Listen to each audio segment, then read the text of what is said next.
biological event. It's wild to think about. Like, what's actually happening in the ear? So the vibrations in the air are being converted into mechanical energy in your ear and then into electrical signals that aggressively hijack your nervous system. Aggressively hijack. I like that. It's true. You don't have to try to engage with it. The auditory processing centers of the brain just take over. And they fundamentally alter your neurochemistry before you could even consciously process what you're hearing, right? Exactly. Before you even know what song is playing, your brain has already changed its chemical state.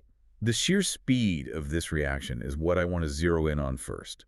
I mean, we are talking about the first few seconds of a song completely altering a neurological state. It's incredibly fast. Think about how difficult it is to change a mood under normal, like, non-musical circumstances. Whoa, it takes forever. Right.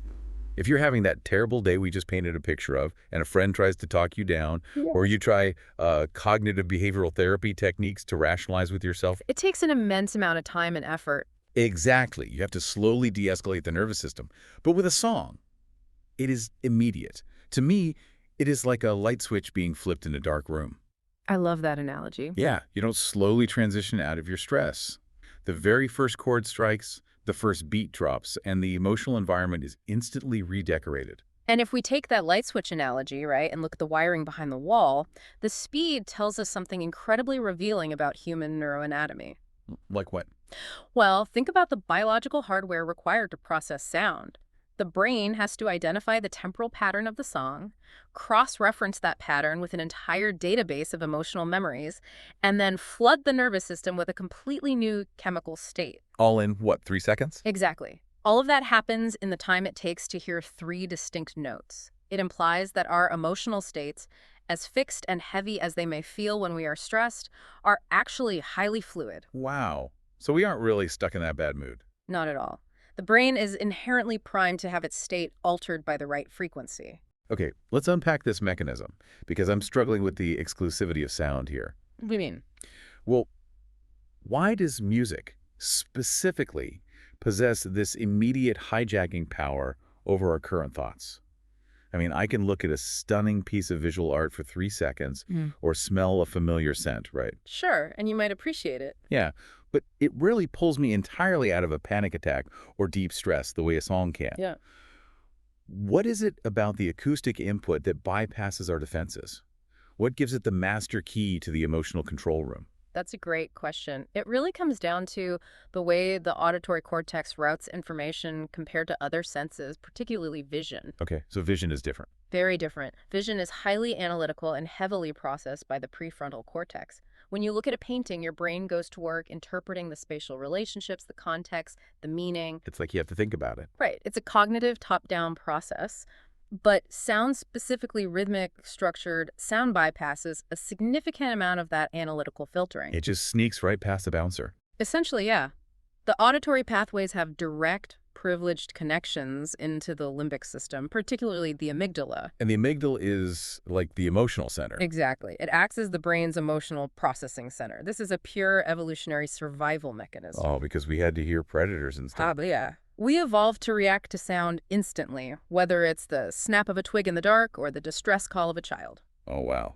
So we are hardwired to prioritize sound. We are. The brain prioritizes auditory information, so the shift in your mood happens at a foundational biological level before your conscious mind has even caught up to analyze the song. So to really understand the sheer velocity of this reaction, we need to look at the exact chemical payout the brain receives once that auditory signal hits the limbic system. The fun stuff, the neurochemistry. Right, because when we listen to music we enjoy, the brain activates the mesolimbic reward pathway and releases neurotransmitters.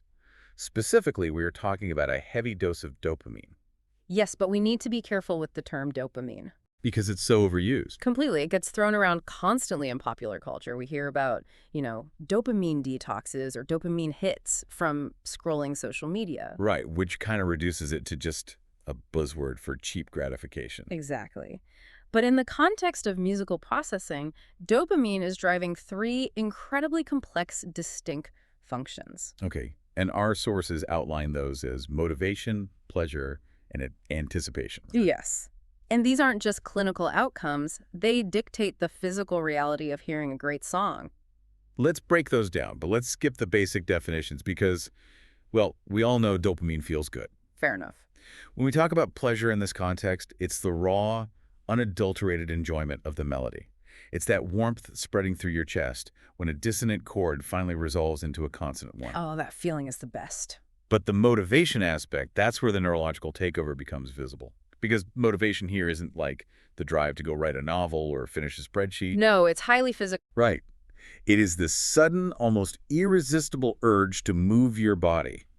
It is the tapping of the foot, the nodding of the head, the impulse to get up and dance. And that physical compulsion happens because the auditory cortex is heavily wired into the motor regions of the brain. The motor regions, like what specifically? So typically the basal ganglia and the supplementary motor area. Dopamine acts as the bridge between hearing the rhythm and the biological imperative to interact with it. So it's literally telling your muscles to move. Yes. When you hear a high-energy track and suddenly feel energetic, the fatigue didn't magically leave your muscle tissues. Right, you're still tired. You are. But the physical exhaustion was overridden by a dopamine-fueled command from the motor centers telling your muscles to synchronize with the acoustic beat. That perfectly explains the commute phenomenon. Oh, absolutely. You could be dead tired, barely keeping your eyes open at the wheel, but the second the right BPM hits your speakers, you are aggressively drumming on the steering wheel. Exactly. It's an override command. But the third function, anticipation, that is where I think this gets really complicated. Anticipation is fascinating. Because why does knowing a song make it feel so good? If the brain wants novelty to trigger a reward, why do we get a dopamine rush from a song we've heard like 1,000 times? Because the brain is fundamentally a prediction engine. A prediction engine. Okay. Yeah. Okay. Its primary job is to guess what is going to happen next in the environment to keep you safe and optimize energy output. That makes sense for survival. Right. And music hacks this predictive coding framework perfectly because music is entirely about pattern, rhythm, and structure. So we are just guessing the pattern. When you know a song, your brain is actively predicting the next note, the next beat, the exact millisecond the chorus drops. And when it gets it right. When the acoustic reality matches the brain's internal prediction model, the brain rewards itself with a surge of dopamine. Oh, wow. It is chemically reinforcing its own ability to accurately predict the future. But wait, if it's just about successful prediction, why doesn't listening to a metronome trigger euphoria? I mean, a metronome is perfectly predictable. I can guess the next tick with 100% accuracy, but it doesn't give me a dopamine rush. It's annoying. And that right there is the crucial distinction. A metronome offers no tension. Tension. Okay, explain that. The dopamine release in music relies on a delicate balance between expectation and micro deviations from that expectation. It's about syncopation. Like when they delay a beat. Yes. The artist sets up a predictable pattern and then slightly delays the beat, or introduces a chord progression that builds tension before returning to the root chord. Ah, so they tease you with it. Exactly. The brain anticipates the resolution, but the music forces the brain to wait for it. The dopamine spikes precisely during that period of tension, leading up to the resolution. Okay, so listening to a beloved song is kind of like riding a roller coaster you have ridden 100 times before. That's a perfect way to look at it. Because the thrill isn't the drop itself. The real thrill is the long, slow climb up the tracks, hearing the clacking of the chain, knowing exactly the angle of the fall that is coming. You know every twist and turn. Yeah, you are building this immense internal tension because you are intimately familiar with the layout of the track. The anticipation is a tangible, physical sensation. You savor the setup. But to push that analogy even further, imagine if the roller coaster track had tiny, imperceptible variations every time you rode it. Like it changed slightly. Right. The overall structure is the same. Yeah. You know the big drop is coming, but the exact physics of the friction, the slight sway of the car, changes just enough to keep your nervous system engaged. Oh, I see. And music does that. Music does this through performance dynamics, or even just our shifting attention to different instruments on the 100th listen. Like noticing a bass line you missed before. Exactly. Yeah. The climb up the track is the musical bridge, the rising crescendo. Your dopamine levels are peaking during the anticipation of the drop. We are essentially playing a highly structured game of tension and release with our own neurochemistry. Okay, but the biological reward system, the dopamine, the motor cortex activation, the predictive coding, that is a massive engine. But it is just an engine. It is the hardware, yes. Right. It explains the mechanics of feeling good, but it completely fails to explain the subjective nature of the trigger. How do you mean? Well, because if it were purely a math equation of rhythm and prediction, then any perfectly structured pop song would give every single human being the exact same dopamine hit. We know that isn't No, true. absolutely not. A song that makes me feel euphoric might make you want to leave the room. So to understand why a specific sequence of notes turns the key in a specific brain, we have to look past the general biology, right? We have to step into the architecture of personal memory. Which brings us to the phenomenon of music acting as an emotional time machine. An emotional time machine. I love that phrasing. It's incredibly accurate. The brain does not process a song in a vacuum. It actively and aggressively connects that specific auditory input with the lived experience occurring at the time the memory was formed. So it binds them together. Yes, whether it is a particular melody inextricably linked to the environment of your childhood home, a song tied to the messy neurochemistry of a first relationship, or, an anthem associated with a defining road trip. And those examples from the source material aren't random, are they? Childhood, first love, youthful independence.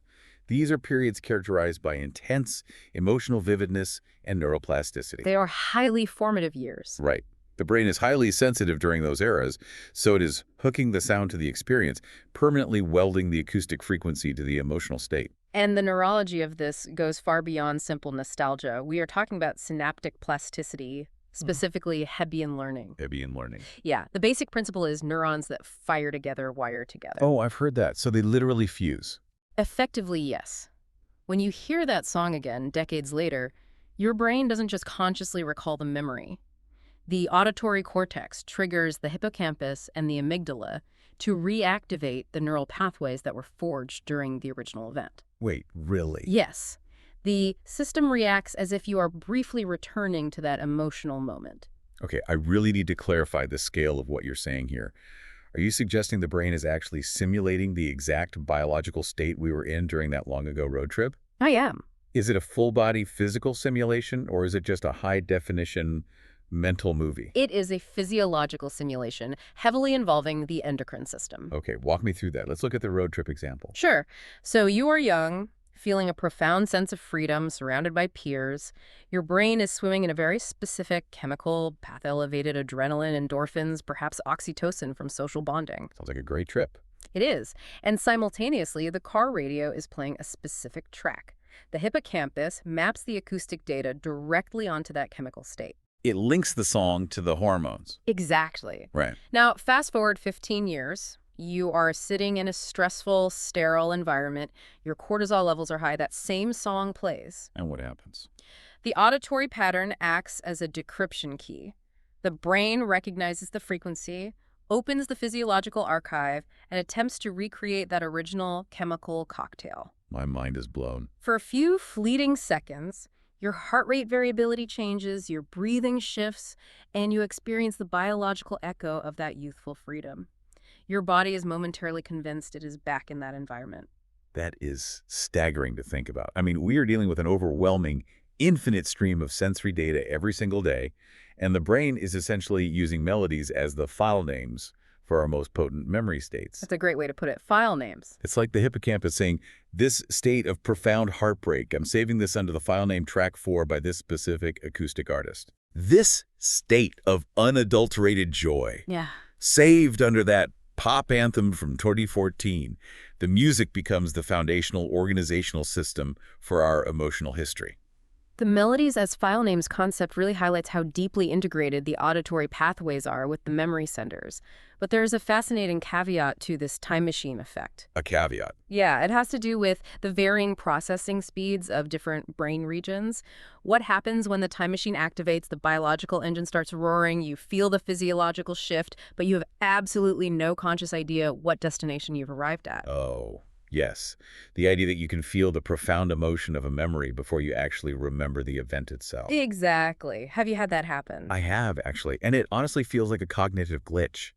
How is it mechanically possible for an emotion to arrive in the body before the memory that caused it loads in the mind? It feels like a glitch, right? But it is actually a testament to the brutal efficiency of your survival system. Survival systems again. Okay. Yeah. We have to look at the latency differences in neural processing. Your subconscious pattern recognition systems, specifically the amygdala, which evaluates immediate emotional significance and threat, operate at lightning speed. So it's super fast. It has to be, Yeah. from an evolutionary standpoint. Conscious cognitive recall, however, which reconstructs the semantic details of a memory in the prefrontal cortex. Well, that is a much slower, more metabolically expensive process. Okay, so let me get this straight.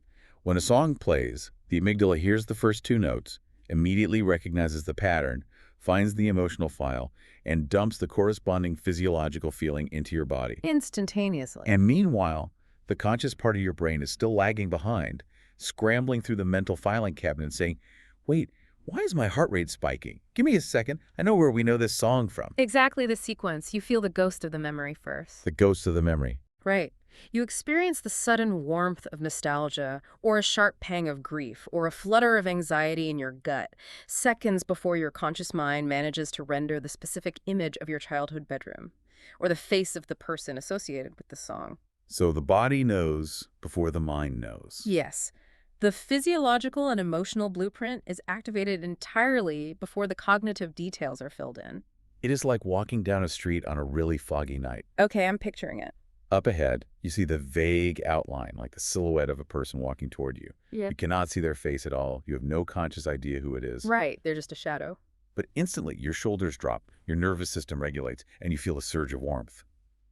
Your brain recognizes their gait, the specific rhythm of how they walk, the shape of their shoulders. It recognized the pattern. Exactly. You know how you feel about them before your visual cortex can fully process who you were looking at. Then they step under a streetlight, and your conscious brain catches up and says, oh, it's my best friend. That's brilliant. The song is the silhouette in the fog. The amygdala recognizes the shape of the emotion long before the prefrontal cortex needs the details of the identity. It's just incredible. And this latency gap proves how subconscious and idiosyncratic these blueprints are. Because if these emotional patterns are so deeply welded to our individual, highly subjective memories, it completely shatters the idea of objective meaning in music. Wait, what do you mean by objective meaning? Well, a song cannot possibly mean the same thing to two different people. The acoustic data might be identical, but the destination of the biological time machine is completely unique to the listener. Ah, okay. This pushes us into the subjectivity of sound, the concept of one track holding infinite contradictory meanings. Exactly. If we take a widely recognized piece of music, say, a very famous soaring love song, one person hears it and feels a profound sense of happiness and security. Sure. But another person hears the exact same arrangement of notes and feels completely heartbroken and devastated. And the core realization here is that the sound hasn't changed. The meaning has. Because it's a different person listening. Right. This is the crux of psychoacoustics. We consistently make the cognitive error of assuming that emotion is embedded in the audio file itself. Like we say, oh, this is a sad song. Exactly. We say a song is happy or a song is sad. But the sound waves vibrating through the air are entirely neutral. They are just physics. Just air pressure. Yes, mathematical fluctuations in air pressure. The concept of meaning is a localized hallucination generated entirely within the listener's neural network. A localized hallucination. It's a wild way to phrase it, but it makes total sense. The meaning is constructed from a hyperspecific filter of personal memories, past environments, expectations, and deeply ingrained cultural conditioning. So if person A associates that soaring love song with the day they met their spouse, their internal time machine triggers a release of oxytocin and dopamine. They feel great. But if person B had that exact same song playing in the background during a traumatic breakup, their amygdala flags it as a threat, and their time machine dumps cortisol into their system. They feel terrible. The physics entering the ear canal are identical, but the neurochemical output is diametrically opposed. Extrapolate that concept to a massive shared human experience and it becomes dizzying. Think about a stadium concert. Oh, wow. Okay. You have 50,000 people standing in an arena, all facing the same stage, all having their eardrums struck by the exact same acoustic data at the exact same decibel level. From a macro perspective, it looks like a unified, monolithic event. Right, but neurologically, you have 50,000 completely isolated, unique universes existing simultaneously. Because everyone's got their own files. Exactly. The person in row 4 is experiencing the physiological echo of their teenage rebellion. The person next to them is mourning a lost parent. And the person behind them has no memory attached to the song at all. They're just purely experiencing the dopamine hit from the syncopation of the bass. Yes. We can share the physical sensation of the sound wave, but we can never truly share the semantic meaning. See, I'm going to heavily push back on the implications of that. Okay, pushback. If the meaning of music is entirely a hallucination of our internal associations and our own biological filters dictate the emotional response, then what is the point of the artist? Hmm. Is the musician actually communicating an emotion to us, or are they just generating a random Rorschach test of frequencies for us to project our own memories onto? I see where you're going with this. Because if a songwriter pours their deep personal despair into a track, and I hear it and it makes me think of a fun summer barbecue because I happen to hear it at a party, hasn't the communication failed entirely? Does artist intent even matter? That tension is the defining conflict of artistic interpretation. The artist is absolutely communicating their intent, but they are doing it using a toolkit of cultural and biological markers. What kind of markers? In Western musical traditions, for example, minor chords, slow tempos, and descending melodies are culturally and biologically coded to signify sadness or lethargy. Okay, yeah, that makes sense. A fast tempo and a major key imply energy and vitality. So the artist is engineering a highly specific emotional architecture. They are not providing a blank Rorschach test. So they are building a frame. To use a different framework, they are providing a very intricate, rigid coloring book. Coloring book. Okay, I like this. But your specific memories, your neural pathways, and your biological state at the time of listening. Yeah. Those are the crayons. Ah, I get it. You might choose to color the sad, minor key architecture with the bright, chaotic colors of a summer barbecue memory, completely subverting the artist's intent.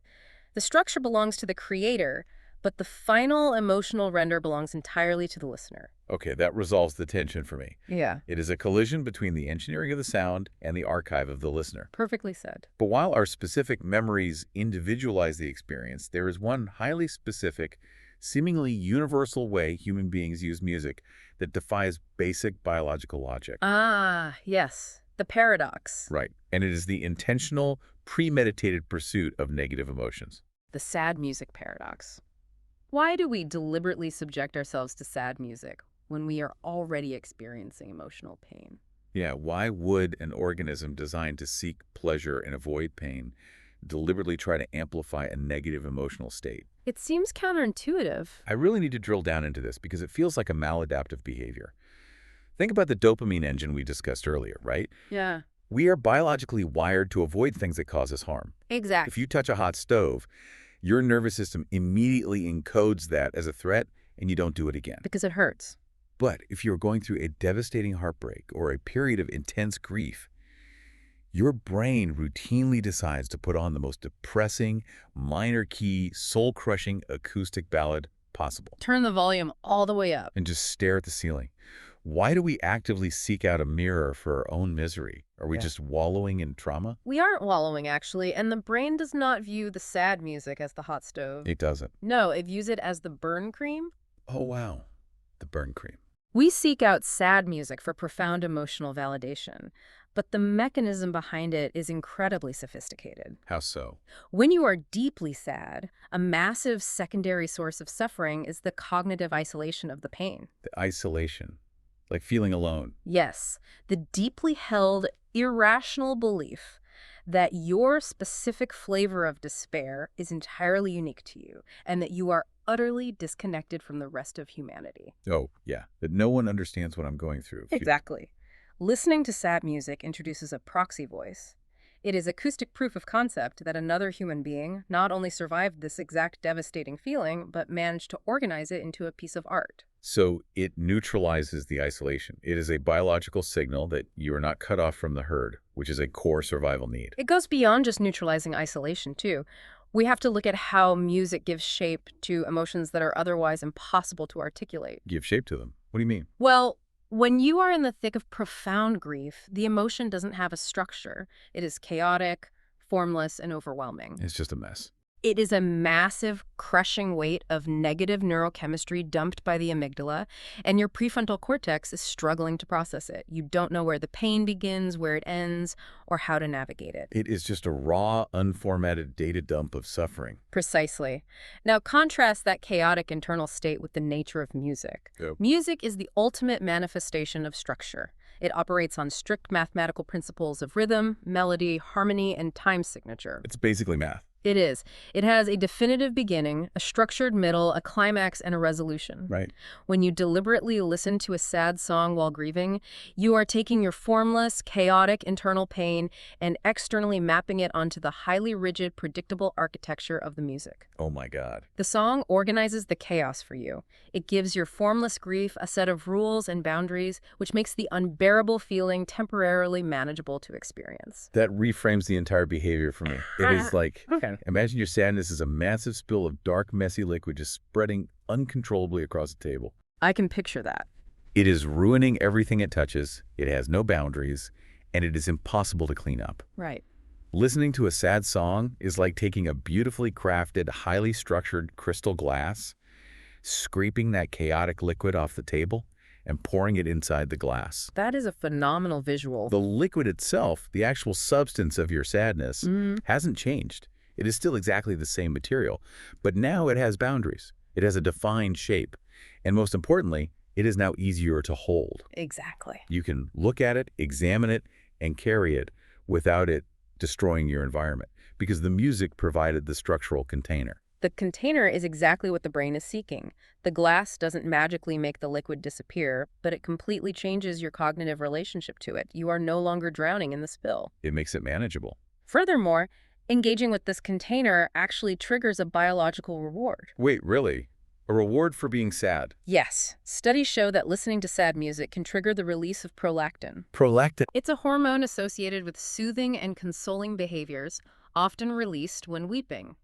Add that to the dopamine system, which still fires because you are successfully predicting the musical structure. Oh, because the song still has rhythm and structure. Exactly. And you get a massive sense of catharsis. We get a neurochemical reward not because the song made us happy, but because the brain feels a profound sense of resolution. That is incredible. We successfully organized the messy data of our trauma into a predictable pattern, survived the length of the song, and therefore, the nervous system feels slightly more equipped to survive the actual sadness. Which brings us to the grand synthesis of everything we've unpacked. This thoroughly destroys the notion that music is just a distraction. It completely dismantles it. It is not an acoustic escape hatch or mere background noise. It is an active cognitive tool that the brain uses to experience, organize, and modulate its own internal states. If we step back and look at the sheer scale of the cognitive cascade we've been tracking, it is breathtaking. It really is. The act of putting on headphones and pressing play feels entirely mundane. We do it while washing dishes or sitting on a train or staring at a spreadsheet. Everyday stuff. But the second those frequencies hit the ear canal, an extraordinarily complex chain reaction fires off. Walk us through that chain one more time. In a matter of milliseconds, the brain is processing mathematical rhythm, accessing deeply buried hippocampal memory files, evaluating emotional threats via the amygdala, firing the mesolimbic dopamine engine, navigating subjective cultural blueprints, and physically organizing chaotic emotional states. Like a supercomputer booting up. All of that neurological machinery spins up to maximum capacity instantly, flawlessly, without you exerting a single ounce of conscious effort. It recontextualizes how profound our daily routines actually are. Right. We treat music as this cheap, algorithmic commodity that just plays in the background of our lives. Like audio wallpaper. Yes, audio wallpaper. But neurologically, it is the most powerful, immediate remote control for the human central nervous system that exists. Absolutely. And this highlights a massive implication. The idea that one single song can fundamentally change the trajectory of an entire day. It is not poetic hyperbole. It is a demonstrable biological chain of events. How does that play out? Well, if a 3-minute combination of acoustic frequencies can instantly shift your neurochemistry from heavy stress to dopamine-fueled motivation, or from formless grief to structured understanding, then the physical trajectory of your next 24 hours is altered. Because your body is literally in a different state. Exactly. If that specific chord progression hits you at 8 a.m., the resulting dopamine rush physically changes your posture. Your shoulders drop, your head comes up. You feel better. That slight shift in physical posture changes the tone of voice you use when you interact with a colleague at 9 a.m. Oh, wow. That altered interaction changes the collaborative outcome of a high-stakes meeting at noon. The entire sequence of your day is a mental domino effect. And the very first domino was knocked over by a snare drum or a piano chord. Ex- The butterfly effect. But the butterfly flapping its wings is just the syncopated bass line of a track you played on your commute.